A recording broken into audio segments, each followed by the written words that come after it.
Hey guys, so this strategy is called the plus one routine, and you can use it about a million ways, but I'm going to show you just really simply what it is.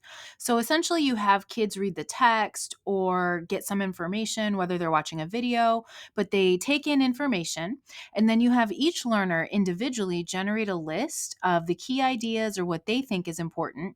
You could give them a prompt to make sure that you're targeting a specific concept or standard, or you might just say generally jot down what you think is important. And they should be in groups of at least four because they're going to be passing something around.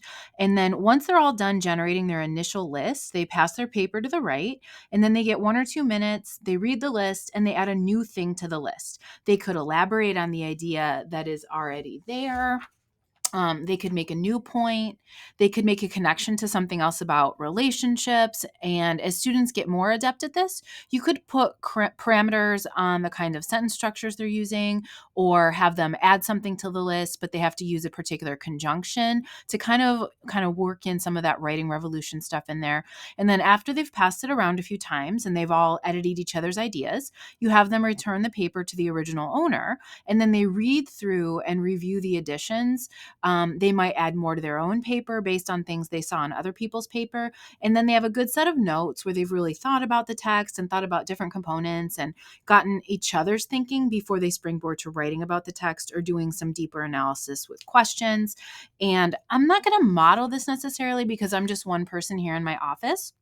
And so I'm not going to keep writing to myself, but you could kind of set it up like here, you could have them, if they're going to read maybe an act of Anne Frank, or a particular section of the text, and they can kind of just think about what they might be looking for.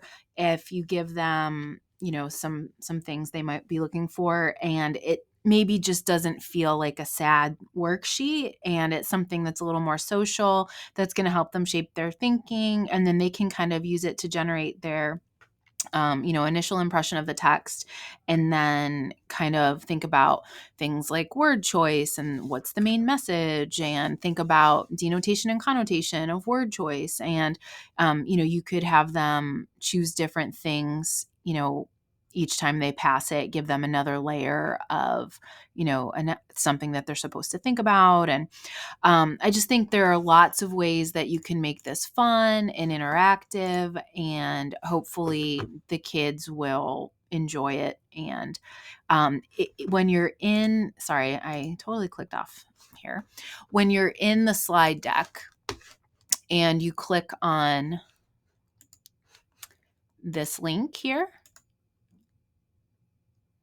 this is the original source of the strategy, and so there are some more parameters on there that you might want to look at. So sorry, this is a little bit messy. It is the day before Focus, and we're trying to adjust to virtual, but hopefully you get the idea. And if you have questions, just give me a call.